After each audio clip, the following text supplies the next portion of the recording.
اللہ تبارک و تعالی اپنے بندوں پر بڑا مہربان ہے،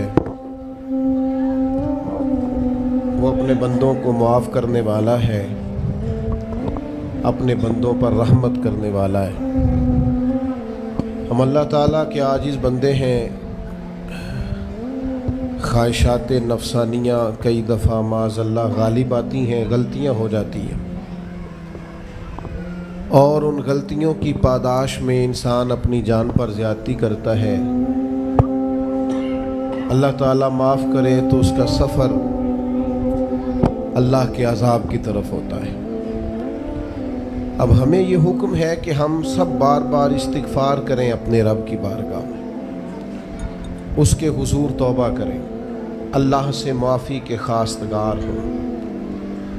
نبی پاک علیہ الصلوۃ والسلام نے تعلیم امت کے لیے فرمایا ہے کہ میں دن میں 100 بار اپنے رب سے استغفار کرتا ہوں۔ بار بار اس کی طرف رجوع کیا جائے، بار بار اپنے رب کے حضور معافی مانگی جائے، اور بار بار جائزہ لیا جائے اپنے اعمال کا۔ بار بار کوشش کی جائے کہ ہم اپنے آپ کو سنواریں، ہم اپنے آپ کو بدلیں، اپنے اندر تبدیلی لائیں، ہم ایسے اعمال کریں جس کی برکت سے اللہ تعالی ہمیں معاف فرمائے۔ اللہ جزائے بڑی مہربانی، جزاک۔ کوشش کریں کہ ہم بار بار اپنا حساب کریں، محاسبہ کریں۔ ہمارے ہاں یہ ہوتا ہے کہ لوگ اپنی جسمانی صحت کا تو بڑا خیال رکھتے ہیں کہ میری طبیعت ٹھیک نہیں، ٹیسٹ کرا لوں، یہ چیز کھاؤں، یہ نہ کھاؤں، میں غور کروں کہ کس چیز سے میری طبیعت خراب ہوتی ہے، کس سے بہتر ہوتی ہے، اس کا بڑا لحاظ اور خیال کیا جاتا ہے۔ لیکن روحانی زندگی کس سے برباد ہوتی ہے، کون سے گناہ ہیں جو باطن کو اجاڑ دیتے ہیں، دل کو تباہ کر دیتے ہیں، اخلاق کا جنازہ نکال دیتے ہیں، اس پر ہم غور نہیں کرتے۔ اپنی ساری زندگی اپنا ظاہر سنوارنے میں گزار دیتے ہیں، اور دل جس پر رب کریم کی نظر کرم رہتی ہے اس پر ہم توجہ نہیں کرتے۔ سب سے پہلے تو اپنا محاسبہ کریں زندگی میں۔ حضرت عمر رضی اللہ تعالیٰ عنہ ایک جملے میں بات بہت بڑی ارشاد فرما گئے۔ آپ فرماتے ہیں کہ اپنا حساب کرو اس سے پہلے کہ تمہارا حساب کیا جائے، پھر حساب کیا جائے گا تمہارا پھر مشکل ہوگی، تو ابھی سے اپنا حساب کیا جائے۔ اب ان لوگوں کا معاملہ ہے جو دنیا سے رخصت ہو گئے۔ انسان خیر اور بدی اس کا مجموعہ ہوتا ہے، انسانوں میں نیکیاں بھی ہوتی ہیں، کمزوریاں بھی ہوتی ہیں۔ اب ہم میں سے جو دنیا سے رخصت ہو گئے ہیں ان کے تعلق سے ہماری کچھ ذمہ داریاں ہمارے ذمے بچتی ہیں۔ ایک تو ہم سب کا معاملہ ہے، وہ میں نے پہلے عرض کر دیا کہ ہمیں اپنا حساب کرنا ہے، اپنے معاملات کو دیکھنا ہے، استغفار کرنا۔ پھر یہ کہ جو لوگ رخصت ہو گئے ان کے لیے کیا کریں۔ چونکہ انسان میں کمیاں بھی ہوتی ہیں، خوبیاں بھی ہوتی ہیں، تو سب سے پہلے تو اللہ کے حبیب علیہ السلام نے ہمیں فرمایا ہے کہ اذکروا محاسن موتاکم، جب تم میں سے کوئی رخصت ہو جائے تو اس کی اچھی اچھی باتوں کا ذکر کرو۔ ایسا نہیں کہ انسان میں ساری خوبیاں ہی ہوں گی، لیکن تم خوبیاں تلاش کر کے ان کا بیان کرو، تم زمین پر اللہ کے گواہ ہو۔ ایک تو جب بھی کسی جانے والے کا ذکر کریں خیر کے ساتھ کریں، بھلائی کے ساتھ کریں، اچھے لفظوں کے ساتھ کریں۔ کہیں کوئی کمی یاد آئے بھی تو اب اسے چھوڑ دے، وہ بندہ رخصت ہو گیا، اس کا ذکر خیر کے ساتھ کرنا، اس کو ذہن میں ضرور بٹھائیں۔ دوسری بات یہ کہ جب کوئی دنیا سے جائے تو اس کی طرف سے ایصال ثواب کریں، یعنی ایسے اعمال کرے جن کی وجہ سے اسے ثواب پہنچے۔ ہمارے ہاں جو رسم و رواج بعض بن گئے ہیں، بڑی بڑی دیگیں، بڑے لاؤ لشکر، نامی گرامی بندہ ہے تو نامی گرامی آؤ جاؤ، تو کھانے تو بڑا جلسہ، تو پتہ لگ جائے لوگوں کو۔ تو پہلے تو یہ یاد رکھو، جس کام میں تھوڑی سی بھی ریاکاری ہو اس پر اللہ کی بارگاہ سے اجر کی امید کیسے رکھتے ہو؟ جب تک عمل خالص لوجہ اللہ نہیں ہوتا، جب اس پر ثواب مل نہیں رہا تو جائے گا کیسے؟ جتنا آپ عمل چھپا کے کریں گے، جتنا آپ عمل اللہ کی رضا کے لیے کریں گے، اتنا ثواب زیادہ ہوگا، جانے والے کو فائدہ زیادہ ہوگا۔ وہ میں ختموں پہ جاتا ہوں کئی دفعہ تو وہ کہتے ہیں اتنے لاکھ روپیہ مسجد کو دیا، اس کا بھی اعلان کر دیں، اتنے قرآن پاک پڑھے ہیں تو اس کا بھی اعلان کر دیں۔ کس کو بتا رہے ہو اعلان کر کے؟ اللہ کو تو پتہ ہے تم نے کیا پڑھا ہے، یہ پرچیاں پڑھ پڑھ کے کس بات کی سنا رہے ہو؟ کیا مطلب ہے اس کا؟ حضرت عبداللہ ابن مسعود رضی اللہ تعالیٰ عنہ فرماتے ہیں بعض ریاکار مر کے بھی ریاکاری نہیں چھوڑتے۔ حضور مر کے ریاکاری نہیں چھوڑتے، مرنے کے بعد کیسے ہوگی؟ فرماتے ہیں ان کی خواہش ہوتی ہے جنازے بڑے ہونے چاہیے، لوگوں کو پتہ لگ جائے فلانا گیا، مرنے کے بعد بھی تو دکھاوا کر رہا۔ حضرت ابو ذر غفاری رضی اللہ تعالیٰ عنہ کا جنازہ چند لوگوں نے پڑھا ہے، 4-5 لوگوں، اور حضور کے محبوب ترین صحابی ہیں۔ بڑا جنازہ بھی بڑی بات ہے، اللہ تعالیٰ توفیق دے تو اچھے لوگوں کے بڑے جنازے، لیکن کسی کا جنازہ چھوٹا بھی ہو جائے تو مطلب یہ نہیں کہ بندہ ٹھیک نہیں تھا۔ بات کی سمجھ آ رہی ہے؟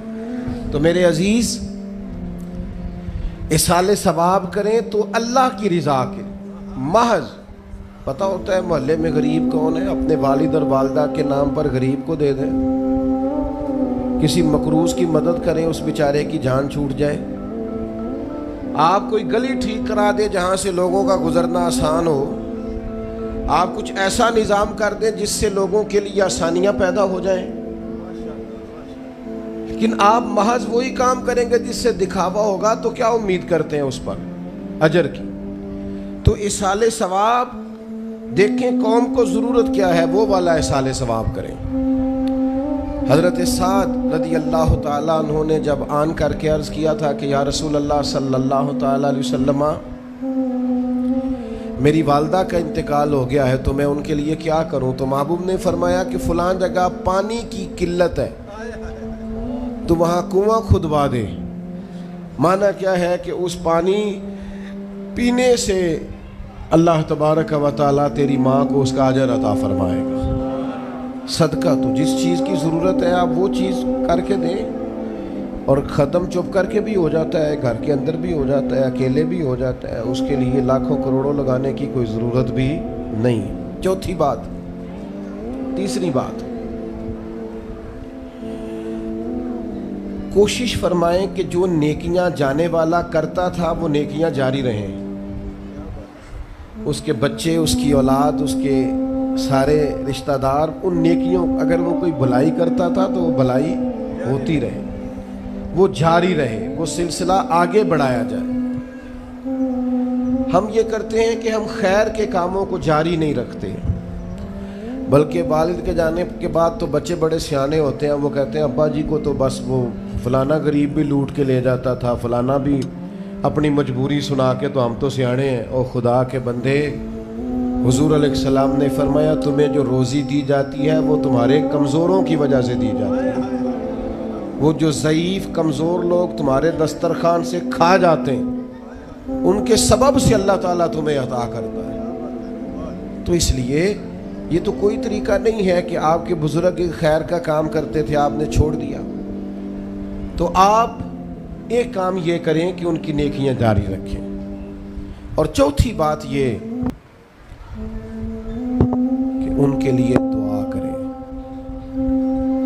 دعا ہمیں حضرت ابراہیم نے سکھائی ہے، سورہ ابراہیم میں موجود ہے، ربنا اغفر لی ولوالدی، یا اللہ مجھے بھی بخش دے اور میرے ماں باپ کو بھی، وللمؤمنین یوم یقوم الحساب، اور جس دن تو حساب لے اس دن سارے مومنوں کی بخشش فرما دے۔ ایک شخص نے نا حضور علیہ السلام کے سامنے دعا مانگی، اللہ مجھ پہ رحم فرما اور اپنے نبی پہ رحم فرما۔ حضور فرمانے لگے تو نے اللہ کی رحمت کو محدود کیوں کر دیا ہے؟ تو کہہ سارے مومنوں پہ رحم فرما، سب پہ رحم فرما۔ بھائی سب کے لیے دعا مانگیں۔ یہ 2-4 بچوں کا موبائل کا مسئلہ رہ گیا، باقیوں کا بیٹا بیٹھ جاؤ، پیارے بیٹے بیٹھ جاؤ، پتر بیٹھ جاؤ، آپ بھی بیٹھ جاؤ بیٹے،